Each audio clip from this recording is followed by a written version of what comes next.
Now we're going to delve into a world of how we localize sound. So far we've dealt with how we actually perceive sound waves, and now we're going to go into the processes by which we localize sound sources.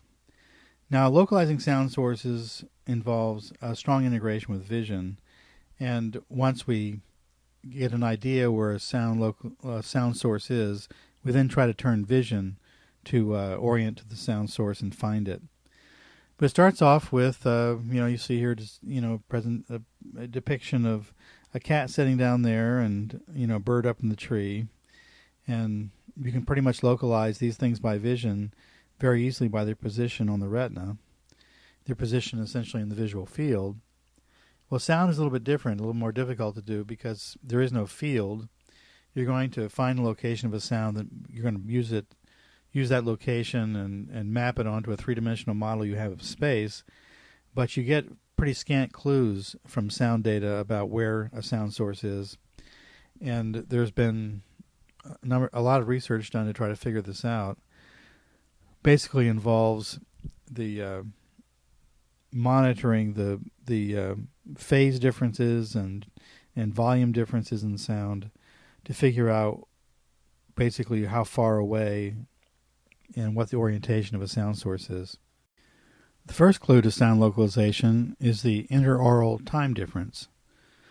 And what this refers to is the time difference between each of your ears. Imagine if you get a sound source over in your right side here, so like in location B in the graphic. It's going to take slightly longer for the sound to reach your left ear than it will take to reach your right ear. And use this small difference in time to evaluate where a sound source is. Now, it's only helpful when you have a sound source that's lateral to you. If you have a sound source that's directly in front of you and directly behind you, the interaural time difference is the same. So if a sound source is at A, the interaural time is the same, and so you can't use that as a clue. To some extent, it still functions somewhat as a clue, because if it is the same, it indicates there is a sound source either in front of you or in back of you, and not to the side of you. But you still can't tell if it's in the front or the back. Now, if you play the sound source that's with this slide, you'll be able to hear a sound source move around because the interaural time difference has been manipulated systematically to make the sound. Now here you see the response of a neuron in the superior olive. The superior olive is a location in your brainstem where the auditory pathways come in. Now remember before I said where there's a communication across the two hemispheres, across the two ears, early in the system, and this is one of the reasons that you have that communication. If neurons can communicate and do some initial processing right at the level of the ear before getting up into the brain, you'll be able to measure very, very small time differences. Now you can't do that if the neural impulse has got to get all the way up into your brain, then you get integrated up there. If it gets integrated right across the two ears and then information about the time delay is sent up to the brain, you will then have a perception of a sound source moving. But in order to measure these time intervals, to depict them, to experience the time intervals and measure them for later processing, you have to have processing in the superior olive. And here you see a neuron responding to a certain interaural time delay. So if there is an interaural time delay, this neuron is sensitive to it and it responds. It begins to fire. So here sound in the left ear is sent to the superior olive, and you see a cross-section here of the superior olive, and it's a processing nucleus in the brainstem, well below the brain. And what's going to happen here is that when a sound is in the left side, you see a little conduction down there, a little nerve impulse, a little neuron responding. The sound wave is indicated by that big blue sort of semicircle there, that blue sort of arc. And then the neuron's responding to it. But the sound wave, represented by that arc, hasn't gotten to the other ear yet. So the left ear is responding first, and it's going to hit the neurons of the superior olive in a sequence here that will enable the superior olive to detect the time difference in between the wave hitting the left ear versus the right ear. And now here in the next slide you see the completion of this process where the sound wave Okay, it hits the left ear. The neurons in the left ear respond. They send impulses to the superior olive. Then the sound wave reaches the right ear, and a neural impulse is stimulated there, and you see it coming in there from the right. But already the one from the left has reached, in between the 1 and the 2 spot there. By the time they meet, in which they stimulate both the number 3 neuron in the superior olive, it now is an indication clearly that the left ear, arrived there first before the right ear. And now if the neural impulses had arrived at 2, the two of them, and stimulated the neuron at 2, your brain would have gotten information that the sounds were coming at the same time. And then if it responded at 1, if they arrived at 1 together, that would indicate that the right ear heard the sound first and not the left ear. So you can see with this simple schematic how you could have a pretty complex timer in the superior olive that's timing when sound waves hit each ear and how they stimulate the neurons in each ear and how there's a small delay in time as the sound wave passes over your head. This is very subtle. This is something that is very hard to measure. I'm sure there's a lot of error in this.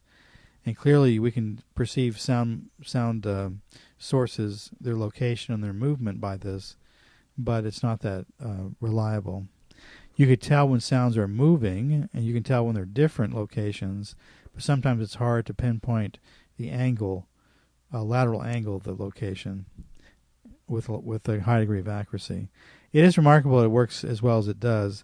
Now, this isn't the only system that's used for this, or the only stimulus that's used to measure location of sound, and this is probably not the primary one in my experience of studying this. The next one I'm going to go into is probably the more salient cue as to location, but this is obviously a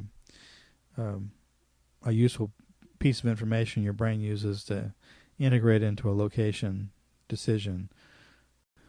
Now the next cue you use is the acoustic shadow that's associated with your head.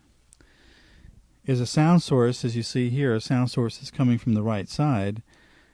It's going to be dampened somewhat by the shape of your head. As the sound wave hits it, there's going to be an acoustic shadow on the other side. So the left ear in this situation will hear a softer sound than the right ear does. And as the sound source moves around, this volume difference will be a strong clue as to the location of the sound. Now, what this graphic is also depicting is that this only works for relatively high frequencies that are smaller than your head. If a sound wave is larger than your head, like at 200 hertz there, it will pass over your head. You won't see a shadow. There won't be a difference. And so the acoustic sound difference won't be a clue for a very low frequency. So here's another depiction of this situation where high frequencies are like waves at the shore, against a piling here. High frequencies are like the small waves at the bottom. If they're smaller than the piling, you will see in a shadow, they'll bounce off the piling and be obstructed by it. If the waves are large, in the sense of being wide and being low frequencies, there will not be a shadow around the piling. They'll pass over it or around it and won't be obstructed by it so much. In the same way, if your head, if the waves are smaller than your head, then your head will obstruct them, and so you'll see an acoustic shadow. If the waves are larger, broader than your head, then you won't see much of an acoustic shadow. And here you see the intensity differences associated with different sound frequencies and different angles away from your ear. So 90 degrees would be the angle that would show you the greatest difference, no matter what the frequency was. And you can see where 90 is the point at which all these graphs, all these curves, have their apex there. And as you go up the graph here, which is going to lower and lower frequencies, you see there's less and less an effect. So it's harder and harder to distinguish frequencies that are lower and lower. The higher frequencies, which represent the greatest obstruction by your head, are the ones in which you get the greatest discrimination. So this is showing a nice sort of smooth graph here of localization potential by the interaural level difference related to frequency. Now, when virtual reality environments were first designed, first sort of invented, everybody wanted to figure out how to make games, so you put on goggles and you put on headphones and you immerse yourself in a virtual world, and you'd have characters come out and you'd shoot them and stuff, like you see with video games. One of the things that was discovered was that it was very hard for people in that setup to perceive sound localization.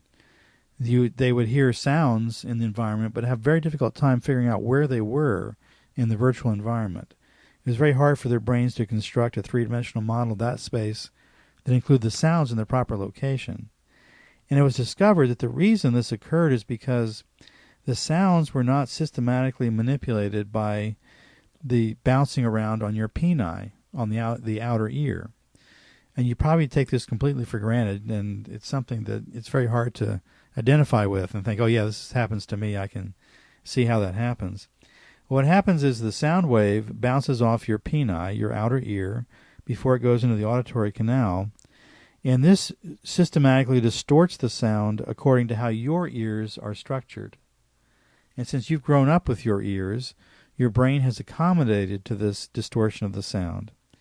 Now what happens is, when sounds are especially above you or below you, they get systematically distorted by the peni in a way that gives the brain a clue that the sound source is above you or below you.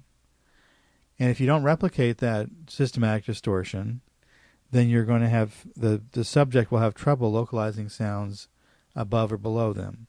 So the height localization of sound is very difficult if you don't have that replicated. Well, they discovered that what they had to do was put little microphones. Well, actually, what they did originally was they made casts of people's ears.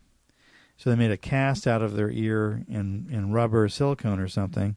They put a little microphone where your auditory canal would be in the cast, and they played all the sounds that they needed to for the game into those microphones, and how that's set up. Then when they played those microphone recordings back to the subject, whose ears had been cast that way, they were able to discriminate the sound localization. So unfortunately for video games, you can't make a casting of everybody's ears, of each person's ears to create the sounds you need for a video game. And they're just going to have to do without sound localization being that accurate. But the point is that when you localize sounds, especially the sounds that are above you and below you, sound is going to bounce. See, sound below you is going to bounce off your outer ear a different way than a sound would bounce down from a source above you. And when your brain hears that slight difference in the sound that's caused by the distortion of your ears, it then maps the sound as being below you or above you. This making localization of sound above and below is hard to do anyway. If you think about going out in your backyard and hearing a bird singing, and then trying to figure out where the bird is and what tree above you, bird is, you can sometimes look for forever and not find the bird because the sound isn't being localized very well by you, because it's a sound that's coming above you, and even though you're getting a clue from your peni, the clue isn't very compelling. It's not something that's going to be real salient and that helpful, and so it's still hard to localize. Well, all these systematic distortions of the sound based upon your head shape and your ear shape gave rise to a general model for how these things distort sound. And here you have, obviously somebody's head, and the way you do this is you take small, tiny little microphones and you put them in the auditory canal. You sort of loop the wire up around the ear and put it in the auditory canal. And then you record sounds, pure tones, at different frequencies, and you do a spectrographic analysis like I showed you before, which is what these are here. And what you get is a systematic distortion of the sound. You're starting out with a pure frequency, say it's 1,000 hertz, and you can see how 1,000 hertz tone is distorted by the shape of the outer ear and the shape of the person's head. Because you got a microphone in their ear now, and playing sounds around their head will show you how their head just systematically distorts the sound. And this is referred to as the head-related transfer function. And it's a way of transferring the changes in volume and frequency that are associated with the person's head and ears. Each person has their own transfer function, and it's based upon the shape of their head and ears. I also think hair is a factor that's kind of neglected in describing the head-related transfer function. Obviously, your hair is a strong buffer to sound, and so when sounds are coming especially above you and they hit your hair, they sound very different than sounds that are below you that don't hit hair. Another clue to sound localization, and it's also a clue as to the sound environment that you're in, are echoes. And echoes are obviously a property of internal environments. When you're outside, you don't hear an echo, and that's a clue that you're outside. And so the sounds that are played outside, the sounds that you hear outside, sound very differently than the sounds you hear in a room with an echo. Now, if you play the sound that's associated with this slide, you're going to hear a very systematic distortion of the sound that's caused by sounds being played in different settings. And it really is remarkable how the sound changes. I think it's interesting how we however, tend to keep it's like color constancy. We tend to keep a sort of sound constancy, even though we do clearly can tell when a sound is different with echoes. If someone actually was playing a guitar outside and playing a guitar inside, we would still have a tendency to make the guitar sound like it consistently like a guitar usually sounds, and not emphasize or process very well the change in sound that's caused by the setting that the guitar is in. And only when it's really extreme, if there's some really odd setting or you don't have any echo at all inside a room, that you perceive the guitar sound to be that different. But when you hear the demonstration sounds on this slide, you'll be amazed at how the sound changes depending upon the echoes that are present in the listening environment. Okay, and now we're going to be dealing with sound localization in terms of sound sources moving. Now, suppose you've got two speakers, and you've got a pure tones being played by each speaker. And if you play, say, a speaker on the right here, we see in the top left part of the display, you got a speaker on the right here, and it's leading in terms of its when it's playing the tone. Now, then you play a sound in the left speaker. Well, if the sound difference, the time difference, is very, very small, if the time delays were 1 millisecond, then you hear the sound from the first speaker by itself. When the delays are 5 milliseconds or so, then you hear two sounds. And the point at which you hear two sounds, as opposed to one sound, is referred to as the echo threshold. Now, what this means is that you're perceiving, time differences associated with the two sources, and you're then your brain is then making a judgment that, well, this sound came before or sooner than this sound over here. And however, as the delay gets longer between the two sounds, you eventually come to the conclusion that it's two separate sounds and that they're being played sequentially, one after the other. And that's referred to as the precedent effect, and the point of time interval in which that occurs is called the echo threshold. Okay, this is an interesting graph that shows the areas of space in which a sound localization neuron responded to in, I believe, a monkey model. So they're monitoring neurons in the monkey's auditory cortex, and they discover that the cell responds when sound sources are in this location in that three-dimensional space. So it covers a pretty broad area. You've got a neuron that's basically responding to it looks like about an eighth of the visual three-dimensional space there. And if a sound source is in that location, it responds. Probably there are other cells that are more discriminating. This is an example probably of a cell that's a bit generalized. On the other hand, sound localization is not that refined, so this might be a good representation of how well a sound can be localized. It basically, the sound's being localized to one side of the head in the upper quadrant of the field. So it's like that's not bad really, because you've got the sound source is up and the sound source is on one side or the other, and maybe that's the best we can do. This is an interesting graphic depiction of how the neurons are firing, consistent with the sound sources being in specific locations. So the intraoral time difference and the acoustic shadow, all these things are contributing, and the shape of the P9, all that, are all contributing to localizing the sound in that one space, and a neuron is responding very specifically to that location. And here's a depiction of the concept of panoramic neurons. All this really means is that you have neurons in the central parts, the higher level processing of the auditory cortex in the brain, that are responding to particular locations around the head. So you've got a bugle sounding here at 0, and you get 2 levels of response, and a bugle sounding here at negative 180, and you get a higher level response. Well, this is a depiction of how an upper level neuron would respond to all this data coming in. As it's processed, it then responds to particular locations.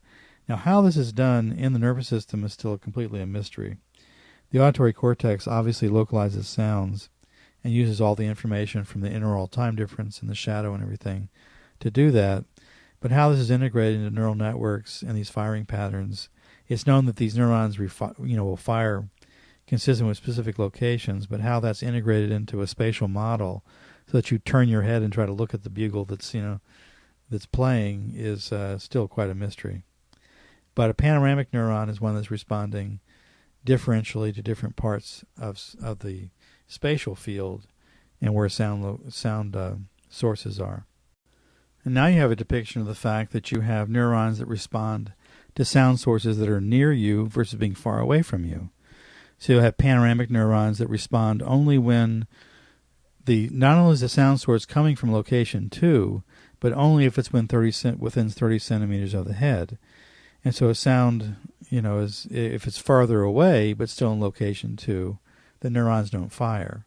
So they're responding to a volume level, presumably that's because the sound source is closer versus being farther away. And it's all factoring into a model, of three-dimensional space and placing that sound source in that space. And your sound system, your auditory system gets clues to help you localize things. It's not anywhere near as good as the visual system, but you can see where there's at least a crude sense of where sound locations are in reference to angles from your head, up and down, and farther away and closer. Again, though, the distinctions are quite gross compared to vision. You don't have anything like binocular vision for sound localization. So this sense of whether a sound is far away or close is probably just in relation to a volume discrimination and not because of some fancy processing of the displacements of sounds or something like that.